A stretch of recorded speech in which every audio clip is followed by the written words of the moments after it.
Tales from the front desk. I tried to warn someone not to dispute his no-show charge, but they never listen. I work at a big brand-name hotel in a beach town.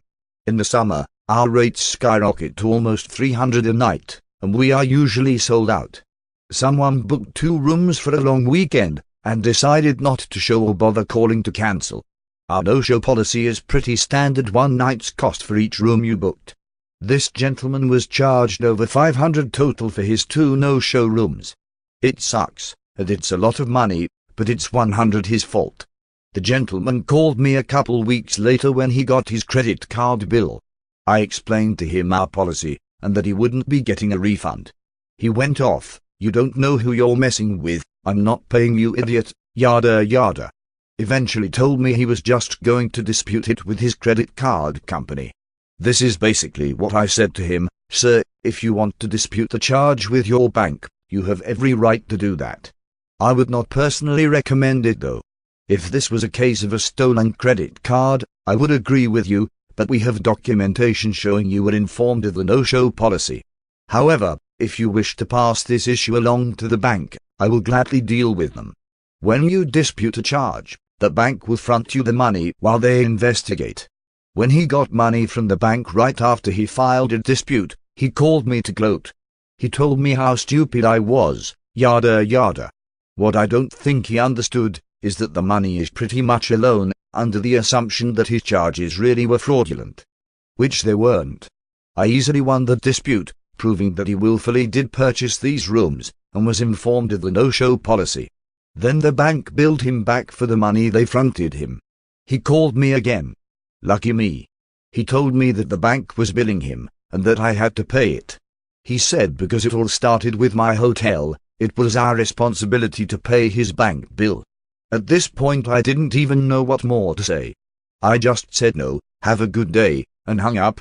Down the road, he called again, saying that his credit card company was threatening to turn over the bill to collections if he didn't pay. Now he wanted us to pay $800 because of the interest. I told him that his personal finances are his own business, and to stop calling. I tried to warn him in the beginning. 20-something-year-old calls mommy because she was mistreated. 10-year hotel vet, long-time lurker in this sub, first time to post. I hear it's therapeutic, let's find out. The other night I had a guest come down to the lobby and sit and begin to listen to music on her phone. She didn't have headphones in and the music was very loud with explicit lyrics, but it was 11 at night and fairly slow and I didn't want to give her trouble, so I let it go on for about 10 minutes.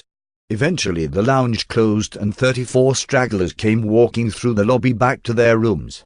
A few glanced between me and her with a strange look. I just raised my eyebrows to them in acknowledgement, but at this point it still didn't seem like a huge problem and it wasn't bothering me. Minutes later one of my last arrivals comes in.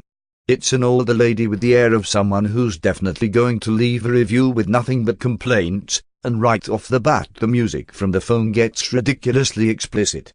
I'm hurrying to check this woman in as fast as possible while she's constantly evil-eyeing the lady on the couch and shaking her head in disappointment at me. I get her checked in and she leaves for the room, and at this point I realize I have to do something, so I politely address the lady on the couch. "Ma'am, I'm sorry but the sound on the phone will have to be off while you're in the lobby." She shrugged, got up, and walked to her room. That actually went well, right? Cut to the next night. I had ran to the kitchen for about 5 minutes to help the restaurant staff close a few things down for the night, and as I'm walking back to the desk I noticed the same lady sitting on the couch, and in a chair next to her is a guy about her age. They both appear to be in their mid-20s, way too old for childish behavior, but I immediately knew that's what I was about to get. As I say hi to them, I notice the girl look at the guy and nod. He nods in return. It was obviously an attempt at clandestinely saying, "Yep, that's the guy." Oh good, what's this gonna be? I get behind the desk and brace for what these two are about to try to do. The guy asks the girl something along the line of, "Hey, have you heard such and such song?" He's saying it loud enough for me to hear, in a tone that is so obviously planned and staged. He then says he'll play it for her, and immediately starts blasting some weird-ass song from a genre of music I can only describe as hardcore circus-themed dead, and every other word is a curse word. I'm not going to let this get to the point it did the night before, so I immediately and politely tell the guy the sound has to be off. He replies with, "I'm not going to turn it off, but I'll turn it down some." I shut him down and say that no, it needs to be off. He obliges, then begins having a conversation with the girl that is, again, aimed at me. They're basically throwing backhanded insults my way just loud enough for me to hear and acting like they're having a private conversation. At one point the woman actually calls her mom on her cell phone and begins to tell her how badly the hotel is mistreating her. Whatever, I'm not easily offended and I've seen my fair share of assholes. Eventually someone coming from the lounge passes through the lobby while talking to someone on his cell phone. The lady yells at him and tells him he is being too loud on his phone and is going to get kicked out. That was enough for me. "Now you're messing with business. You've got to go." I tell them both they are going to need to go to their rooms for the night. They ignore me and act like they didn't hear, so I picked up the phone and pretended to dial security. Security doesn't actually have a phone, they have a radio, but I was hoping the bluff alone would work. It did, and they both got up quickly and scurried off to their room. I got a call from my GM the next day asking me what had happened with these guests. He said that the girl's mom drove to the hotel and demanded to see a manager and screamed for 15 minutes at how rude I had been. I told my GM what had happened and we shared a laugh. He told me if I had any more issues to just go straight to the cops and have them escorted off the property. Then came night 3. The lady came back down to the lobby holding hands with another girl. They both made sure to hold their hands up so that I could see it and shoot me a passive-aggressive grin. I currently live up north, but I'm from the south and have a thick accent that most people immediately pick up on. I honestly believed that they were trying to bait me into saying or doing something homophobic, assuming that I must be a stereotypical hardcore Southern Christian gay-hatting Klansman or something. They stood at our local brochure cabinet and browsed while talking under their breath. Not loud enough for me to hear, but I'm sure it was aimed at me. A few minutes later the guy joins them and the conversation becomes loud enough for me to hear, and it's definitely more insults thrown my way. At this point I decided it was enough. I told them they were going to need to return to their rooms or I would have security escort them off the premises. They demanded to know why, and I told them the truth as best as I could put it. Because none of you have emotionally matured past middle school, and I won't sit here and be disrespected for a second night because you fail to understand why we can't have curse words blaring in a place of business. The girl said something along the lines of, "Did you not learn your lesson today? I guess I'll have to call my mom again." I told her to go ahead, her mom could be escorted off the property as well, and they stormed off to their room. Got a call from my GM the next day. Mommy had been back. He had promptly ended their reservation a day early. I love my grams. A day early. I love. I've been to jail, no shame here. The other day I had a woman call me from Nevada asking about rates for a weekend she could come out and see her man who is locked up here. He was recently transferred from a facility in a place it was more economical to visit than here. My heart instantly dropped for her because our room rates were ridiculous, and none of the discounts I could give her other than my own personal one, which I'm still 30 days out from being able to use, were available. She gasped when I told her the price. I told her about a few hotels that she could most likely afford that are even closer to our big-assed men's prison.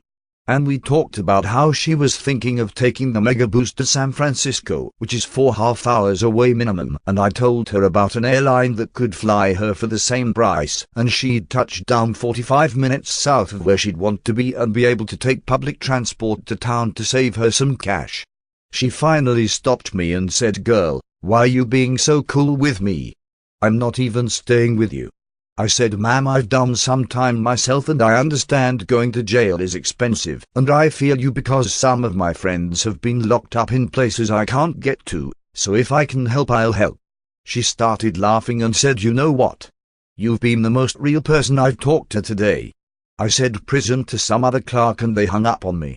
My man got run up on a pop charge, It's some shit, I'll tell you, but he's getting out next year, and when he gets out I want you to plan my trip to pick him up.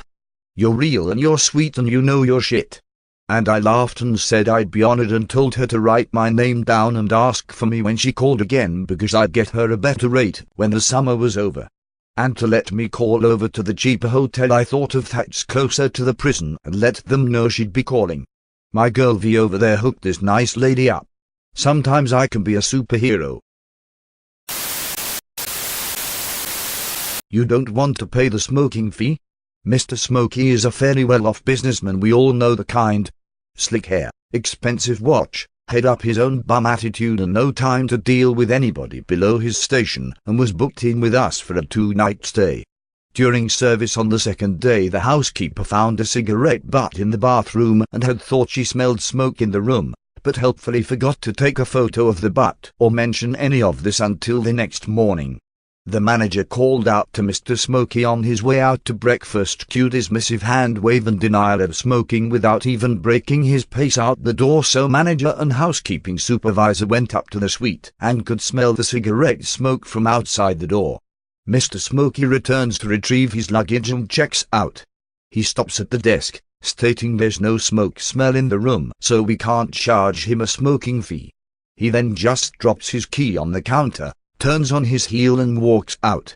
Housekeeping supervisor and manager head up into the room and can't stay in the room more than a minute. Mr. Smokey had doused the entire room in so much expensive cologne that it was choking anybody who went in the room. Now, this may have been a nice cologne in 1 or 2 spritzes, but that room smelled like a bucket of it had been tossed over the living room and another bucket in the bedroom. He must have sprayed at least half a bottle around the suite, and it would have gotten into every inch of carpet, curtaining and upholstery in the room. Obviously we were not going to be able to sell this suite until it had been steam cleaned. But Mr. Smokey was right, it definitely didn't smell like cigarette smoke anymore. I found it so very satisfying to send his company the accommodation invoice also showing cleaning fee cologne spill $200. I was yelled at for saving her daughter's life. So, working as night manager at a largish hotel where we had 4 overnight staff, and myself Maud, a cleaner houseman, the night auditor, and a security guard. The guard's duty is to continuously to walk the more than 8 less than 12 floors for noise incidents. Our hotel is very close to a plaza that is filled with bars, including a very sketchy country bar known for over-serving and not checking IDs. This is Canada, legal drinking age 19 for reference. We see 34 ladies in their late 40s and a younger girl barely legal. We later find out the daughter of one of the older ladies leaves shortly after 11, dressed for the country bar for sure. I thought it was a little weird to go clubbing with your mom and her friends, but whatever, you do. Just before 1 a.m. the younger girl and one of the older ladies returns. It's pretty obvious the younger girl is quite drunk, but they are being quiet, so I don't hassle them on their way to the elevators. 20-ish minutes later the older lady is heading back out to party with her friends. Another 20-ish minutes and we get a call from the security guard that a woman is passed out on the floor in the hallway. Could I go up to back him up?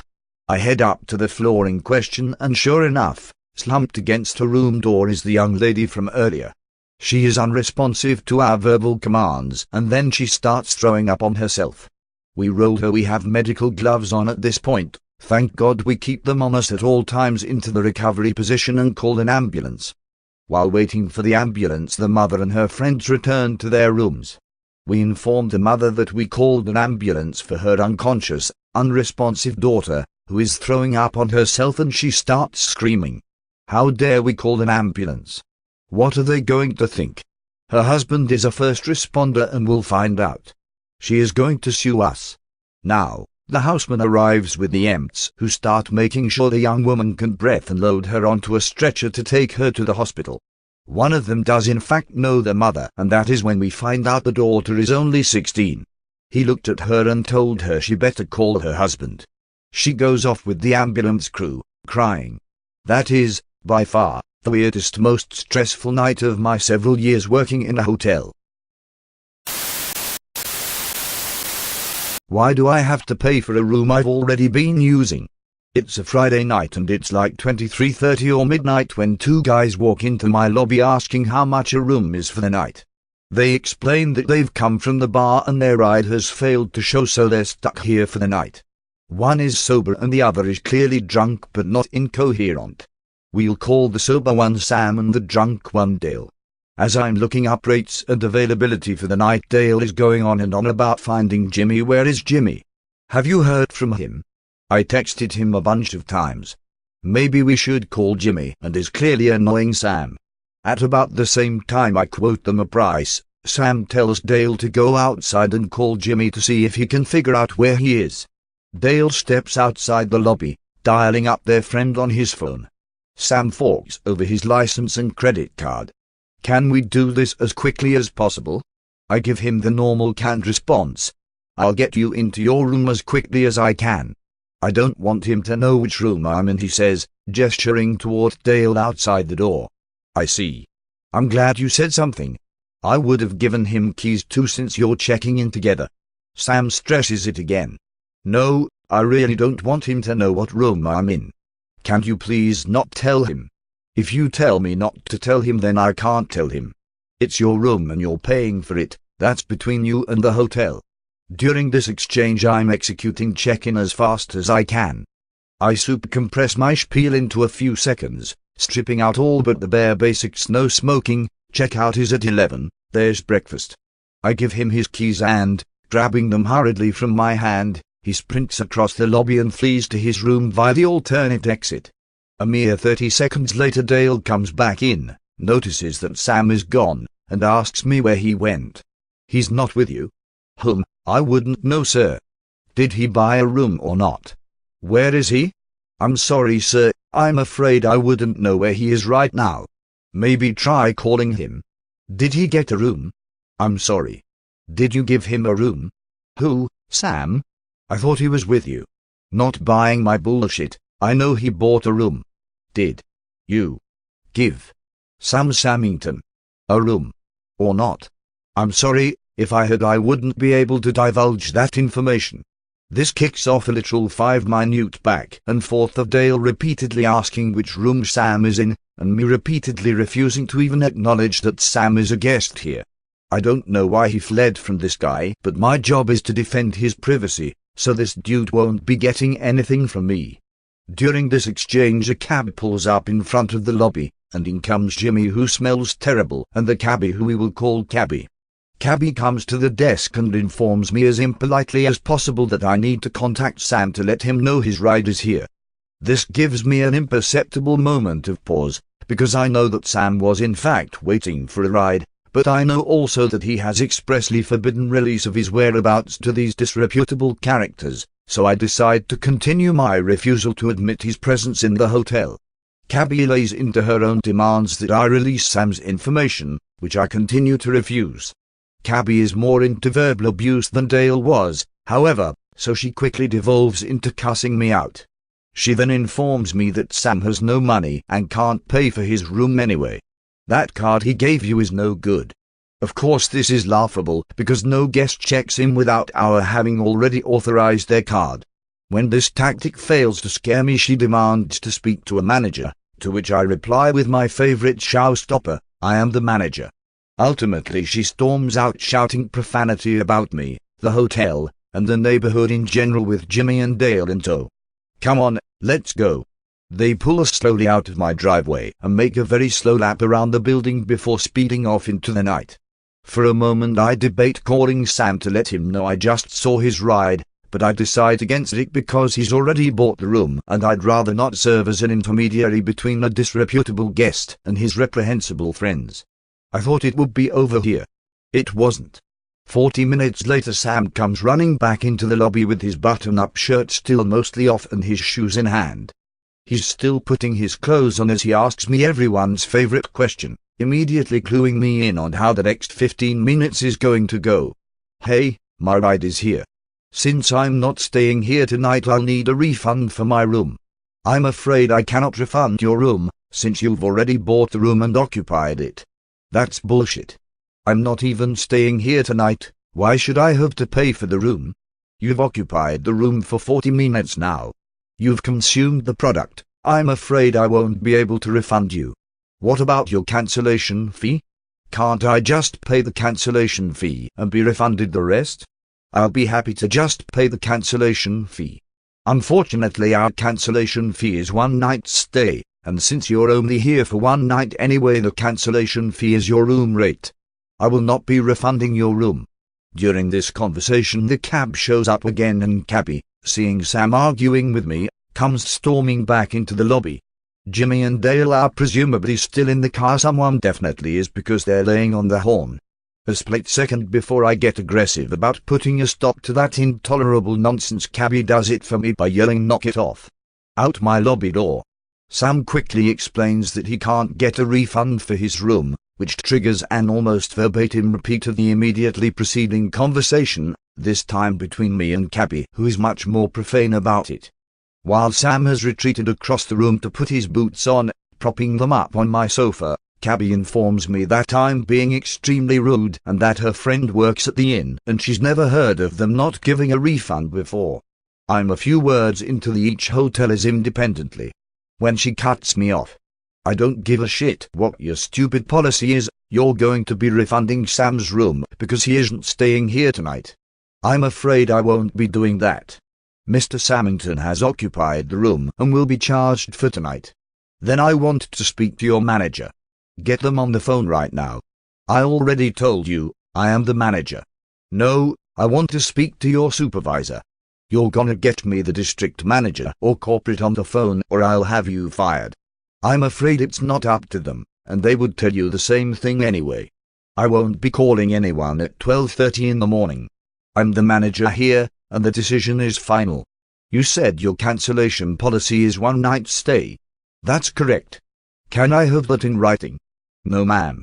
"Why not?" "Because you are not a guest here." This really ticked her off. She went wide-eyed and spluttered for a moment before shouting, "What is your problem?" At this moment Sam finishes tying his boots and takes his feet of my upholstery and stomps over to the desk. He takes over the conversation now. "I don't consent to pay for the room because I'm not staying here tonight. You can't charge me for something I'm not even using." "Unfortunately, sir, when you signed the papers you purchased the room and agreed to pay for it." "Can I see those papers then?" I pull his papers out of the bucket where they had been filed an hour earlier and, stepping back from the desk so I'm out of his reach, unfold his registration card and show him that his signature is on the document exactly where he put it. Reaching out for it, he demands that I hand it over. "No, sir, I'll be keeping this. You signed for the room. I am legally entitled to any document I've signed. Now give me the form. I promise I'm not going to tear it up or anything. I will not be giving this to you." "Can I have a copy then?" A moment's thought passes as I try to imagine what the police would say if they were called for my refusal to provide a copy of the form that this guest did indeed sign. "Yes, sir, I'll make a copy for you right away." I have no idea if what he said is true. I don't think he's legally entitled to a copy after he's left the transaction, but I can't think of a good reason not to give him one, and in any case refusing to give him a copy of an agreement, especially one that is in dispute, is just dishonest. I make him a copy and make sure to keep the original, which I slip into a locked drawer under the desk while he's reading the copy I gave him. I point out on the copy document the various critical bits of information. Here is the room rate and tax. Here is your arrival and departure date. Here is your signature. After a moment, Cabby snatches the paper out of Sam's hand and reads it over. She looks at me sternly and informs me that she'll be calling corporate tomorrow, and stomps out to her car. Sam sighs and addresses me in a plaintive tone as he turns to leave. "Well, I hope you have another job, or you better start looking for one tonight, because you're not gonna be working here tomorrow.